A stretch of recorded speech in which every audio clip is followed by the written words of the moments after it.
Bonsoir mesdames et messieurs et merci pour votre fidélité. C'est l'heure de vous informer. Bienvenue dans ce journal dont voici les grandes lignes.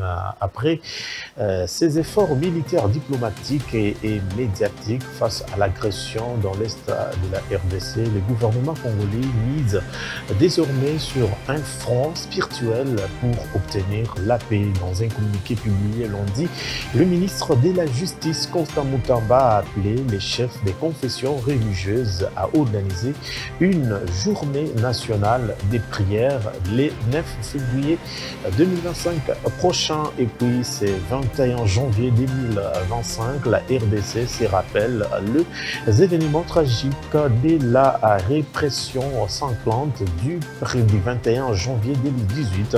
Cette date reste marquée par la mort de Thérèse Kapangala, aspirante religieuse tuée par balle par le force de la police à l'église Saint-François des Salles dans la commune de Kitambo à Kinshasa. Mesdames et messieurs, c'est tout pour les sommaires. À présent, votre journal. Le chef de l'État Félix-Antoine Tshisekedi Tshilombo séjourne depuis lundi en Suisse pour prendre part à la 55e édition du Forum économique mondial de Davos prévu du 20 au 24 janvier 2025 sous les thèmes collaborer à l'ère de l'intelligence. Cette rencontre annuelle rassemble des dirigeants politiques, des chefs d'entreprise, des universitaires et des organisations non gouvernementales venues des 4 coins de la planète pour examiner les principaux défis mondiaux et régionaux. Et puis en diplomatie parlementaire, le premier vice-président de l'Assemblée nationale, le professeur Isaac Jean-Claude Tshilombaï Moussaou, a échangé avec la délégation du forum parlementaire de la CIRGL, conduite par Nelly Kashuba Mouti, présidente de l'Assemblée nationale de la Zambie. Les deux personnalités ont abordé entre autres la question sécuritaire, la dynamique forum parlementaire de la sous-région, l'apport du Parlement de la CIRGL dans l'amélioration des conditions de vie des populations. Les détails en images.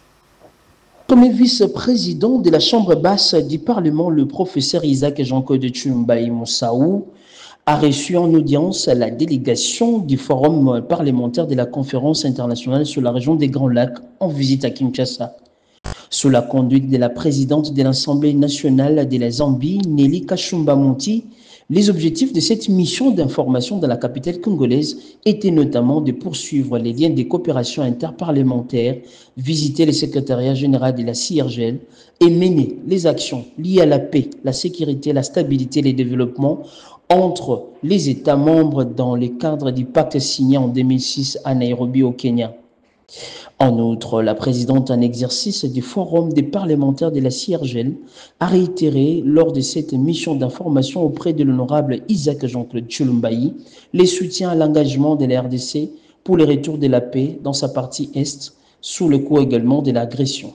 Le secrétaire général du Forum parlementaire de la CIRGL, Ronsard Tembo, a précisé les cadres juridiques. La mission a lancé un appel pour l'implication des parlements, des gouvernements, de la société civile ainsi que des médias dans la mise en œuvre du plan stratégique 2022-2026 dans l'espace CIRGL. La délégation a également félicité le fonctionnement harmonieux et les efforts de l'action diplomatique menée par cette Chambre en faveur du retour de la paix et de la sécurité en République démocratique du Congo. Et puis, situation sécuritaire dans la sous-région, mais quels sont les autres détails liés à cette rencontre? On va tour à tour écouter la présidente et le secrétaire général du Forum parlementaire de la CIRGL dans cet extrait choisi par Dan Zeng. Okay, very impressive, very interesting. It's my first time to be Ma bonne impression, c'est d'être à Kinshasa pour la première fois. Vous avez un bon parlement. En Zambie, nous avons un système monocaméral, c'est-à-dire une seule chambre. Mais ici, ce qui est très intéressant est que vous avez deux chambres. En tant qu'un pays voisin, c'était un plaisir de visiter, d'apprendre et de changer de vue. En tant que parlementaires, nous apprenons en discutant avec les autres, échanger des idées et parler au nom du peuple pour la paix. Je suis l'actuelle présidente en exercice du forum parlementaire de la conférence internationale dans le Grand Lac. J'ai pris mes fonctions en avril dernier et mon mandat arrive à la fin du mois d'avril de cette année. Mais depuis que je suis en fonction, je n'ai jamais eu l'occasion de visiter le secrétariat installé à Kinshasa. Comme vous le savez, la République démocratique du Congo était suffisamment engagée pour tenir le secrétariat de ces forums malgré la guerre. En tant que président en exercice, je devais venir échanger pour savoir comment le secrétariat évolue. Et nous avons d'autres sujets, c'est de choisir le nouveau secrétaire général. Nous avons aussi d'autres rôles, des missions d'enquête sur la situation liée à la paix et stabilité. Le rôle de ces forums, c'est de favoriser la paix dans la région, favoriser le développement, favoriser l'intégration, stabilité et la démocratie. Voici la raison de notre visite ici. Merci beaucoup à la République démocratique du Congo. Nous avons parlé avec le premier président sur l'évolution de la situation dans l'est de la RDC et dans la région des Grands Lacs. Nous recherchons des solutions, nous les transmettons à la hiérarchie pour sa mise en œuvre. Donc, notre rôle est celui d'aider à la mise en œuvre du pacte de paix et de sécurité. Nous sommes le bras juridique de la région des Grands Lacs.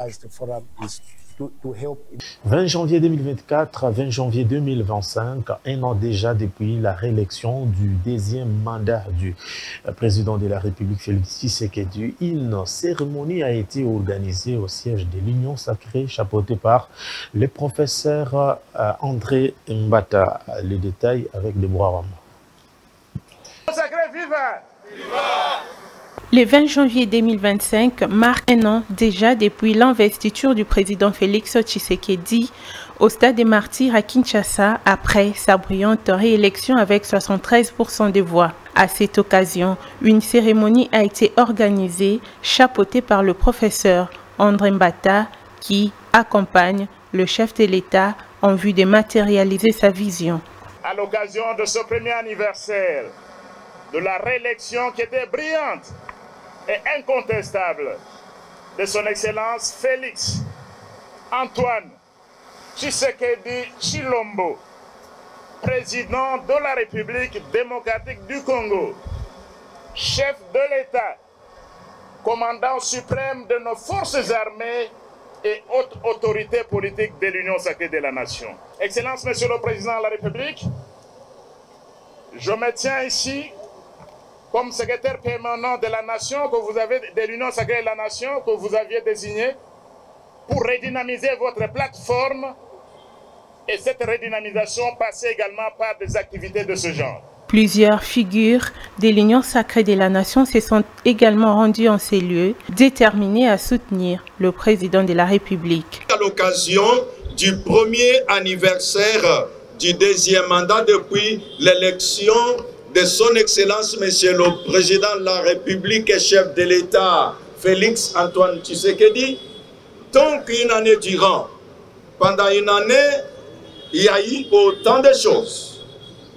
Mais encore là, pendant une année, nous continuons à vivre des choses inacceptables.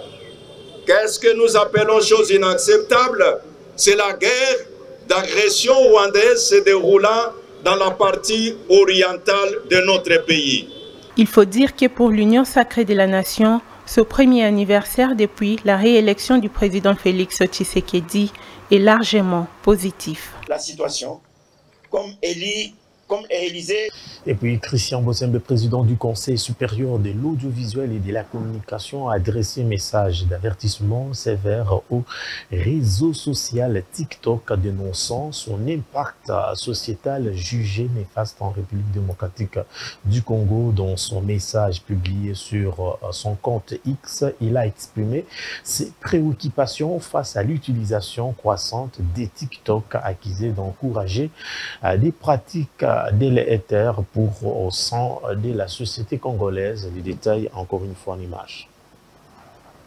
Christian Bossembe, président du Conseil supérieur de l'audiovisuel et de la communication, a adressé un avertissement sévère au réseau social TikTok dénonçant son impact sociétal jugé néfaste en République démocratique du Congo. Dans un message publié le week-end dernier sur X, il a exprimé ses préoccupations face à l'utilisation croissante des TikTok accusés d'encourager des pratiques délétères au sein de la société congolaise. Je regrette profondément que TikTok devienne un vecteur de propagande nuisible dans notre pays.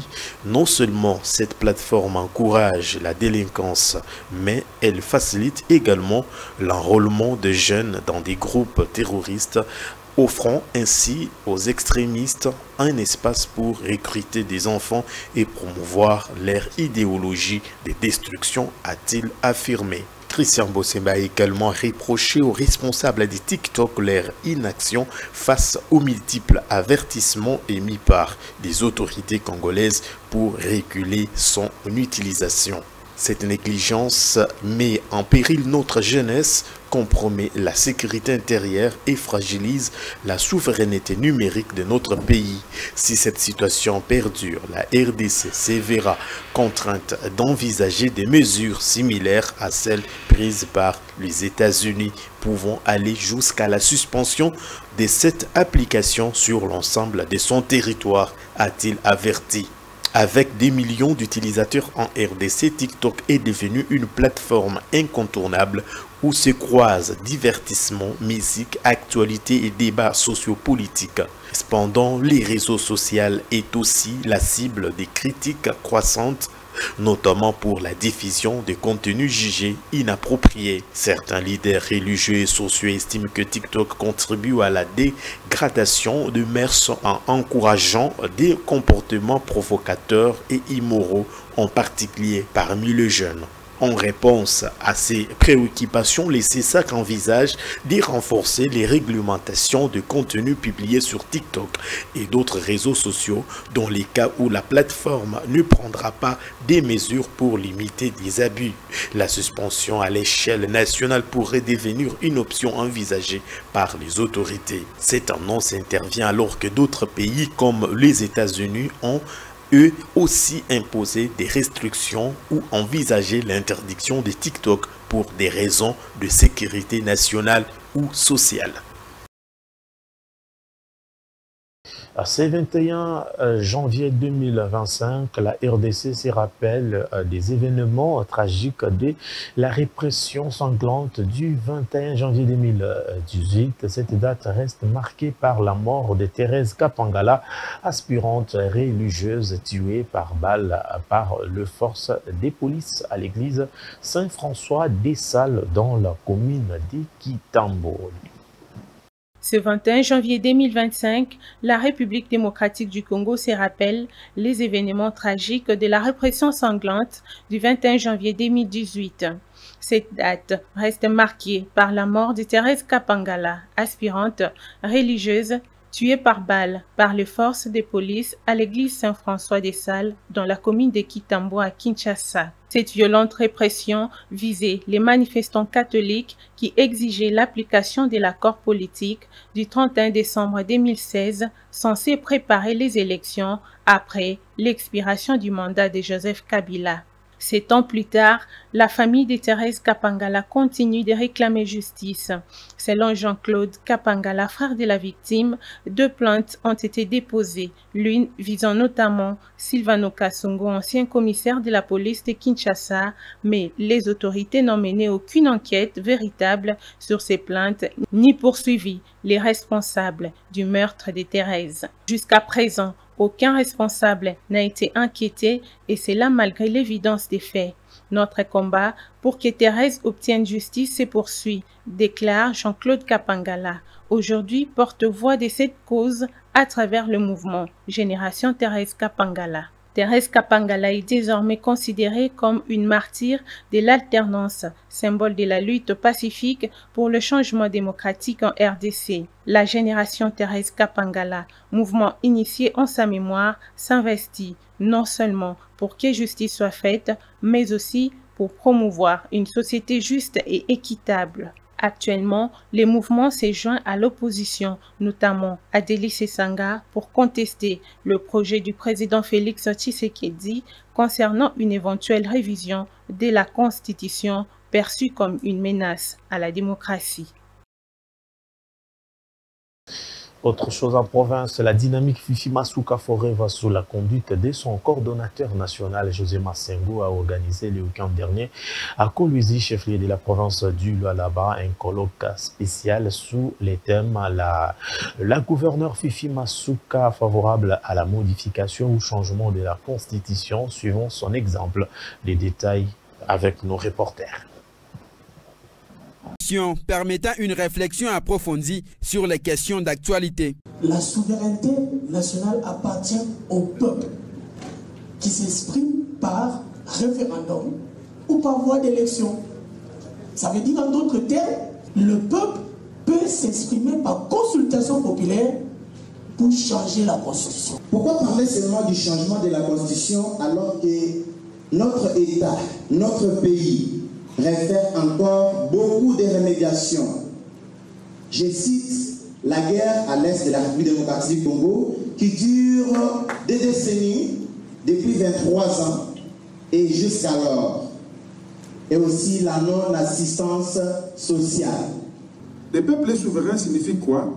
Ici, la question relative au soubassement ou bien à la base légale du changement de la Constitution trouve sa réponse par rapport à l'intérêt qu'a la population, le peuple est souverain. On n'a pas besoin d'une disposition légale qui va s'exprimer de manière claire par rapport au changement, d'autant plus que le peuple est au-delà de toute considération par rapport à la Constitution. Pour t'expliquer le changement de la Constitution, soit que révision de la Constitution de Nini, n'a Dieu ni le président a la fière pour changer la Constitution, n'a Dieu ni moi, on a soutenu le président, moi il démarche. L'excellence Masuka soutient le changement et d'autres même la révision de la Constitution. Elle n'est pas en contradiction avec le chef de l'État parce que c'est après ces deux discours à Tchopo et à Lubumbashi que l'excellence Masuka s'est prononcé. Et après, lors du congrès, c'est alors que le président de la République a émis le vœu de réforme constitutionnelle.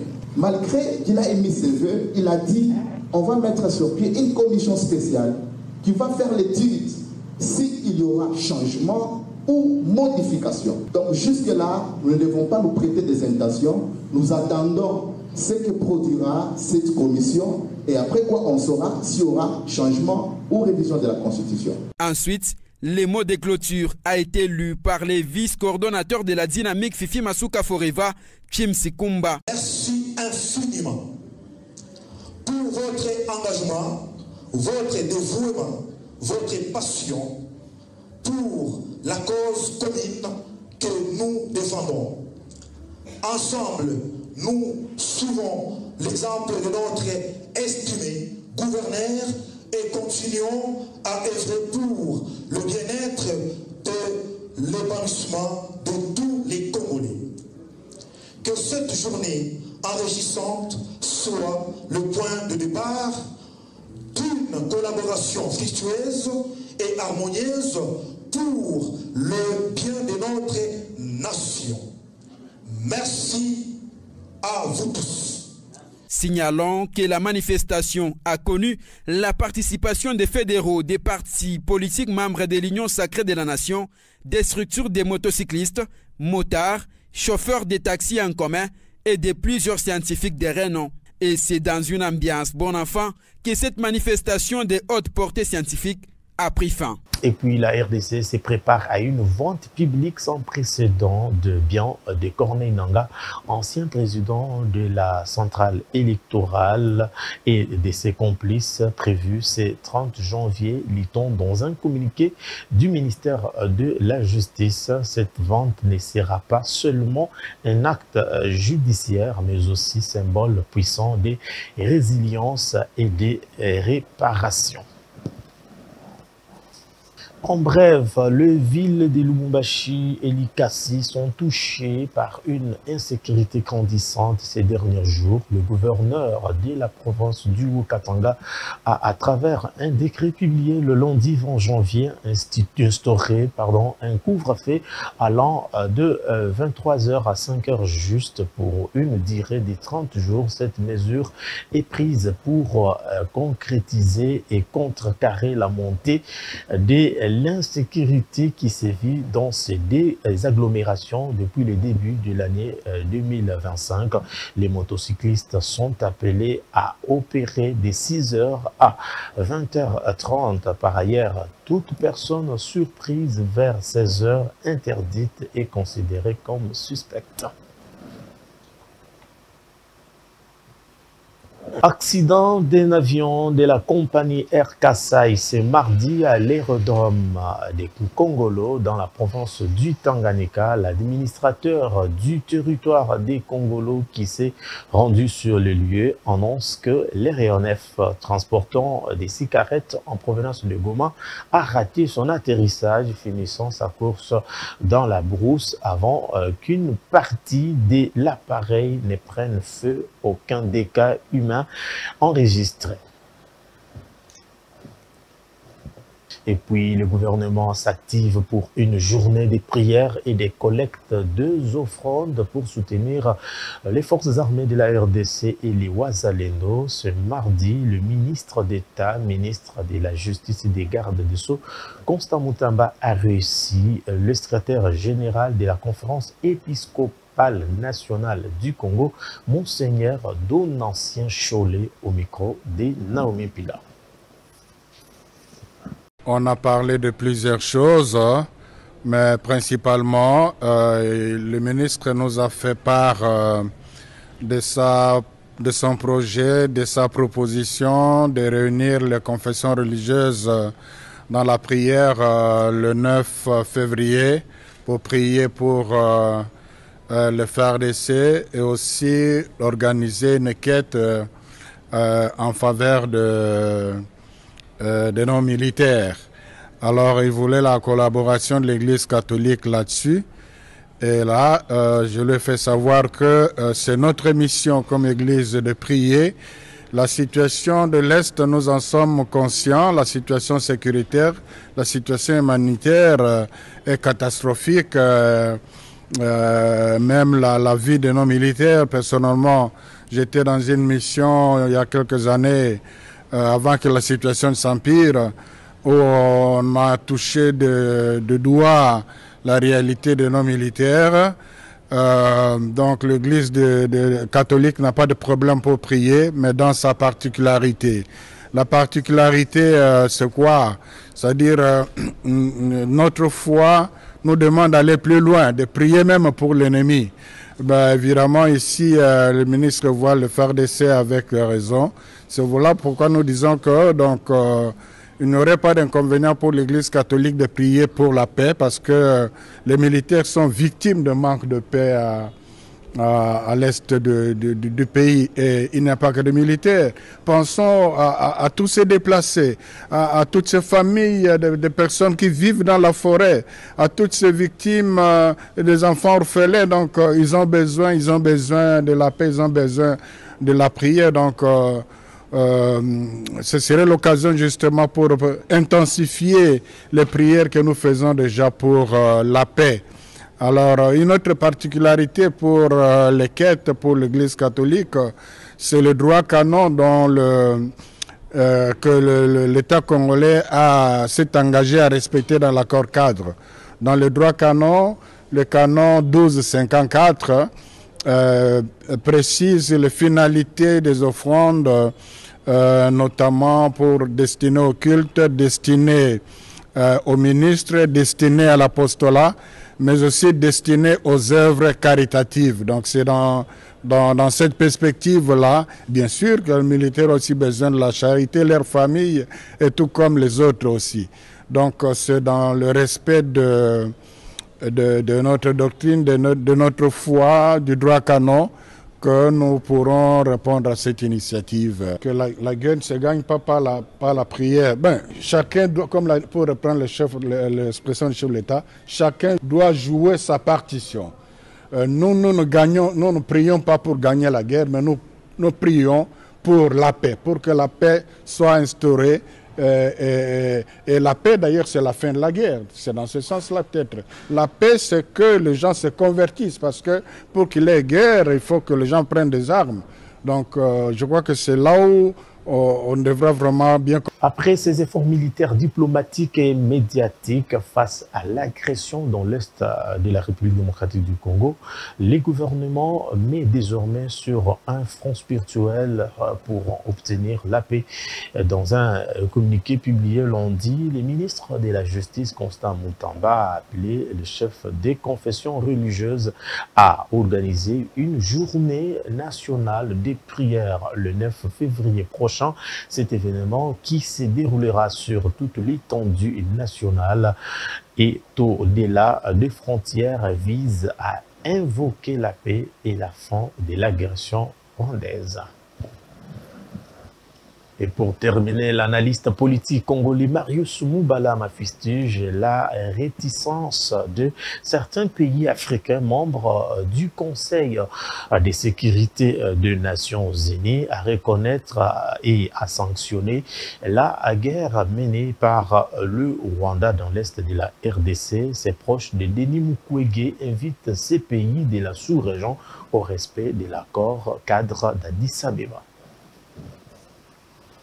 Comme vous le savez, messieurs les journalistes, le pays membre de la CIRGL, dont le Rwanda, avait pris l'engagement, ou bien les engagements, d'abord de respecter la souveraineté et l'intégrité de notre pays, de ne pas soutenir aucun groupe armé en mouvement en RDC, de ne pas héberger les rebelles ici de ces mouvements, mais également de procéder à une coopération administrative et judiciaire lorsqu'il y a un rebelle qui s'enfuit dans le pays voisin ou le pays membre du CIRGL, puisse être arrêté et ramené au Congo pour qu'il soit poursuivi. Et c'est au regard de ces accords que la communauté internationale a pris l'engagement d'accompagner la RDC et de sanctionner tout pays qui ne pourra pas respecter ses engagements, comme c'est le cas aujourd'hui pour le Rwanda. C'est ainsi que le docteur Denis Mukwege a appelé la communauté internationale à prendre des sanctions fortes contre le Rwanda, afin que celui-ci ne puisse pas avoir le moyen nécessaire pour soutenir ces mouvements rebelles et pour que enfin la RDC puisse recouvrer la paix, et cela aura de l'influence aussi sur la région des Grands Lacs. C'est par cet élément, mesdames et messieurs, que nous mettons un terme à cette édition du journal. Merci de l'avoir suivi. Je vous retrouve d'ici là. Portez-vous bien. Au revoir.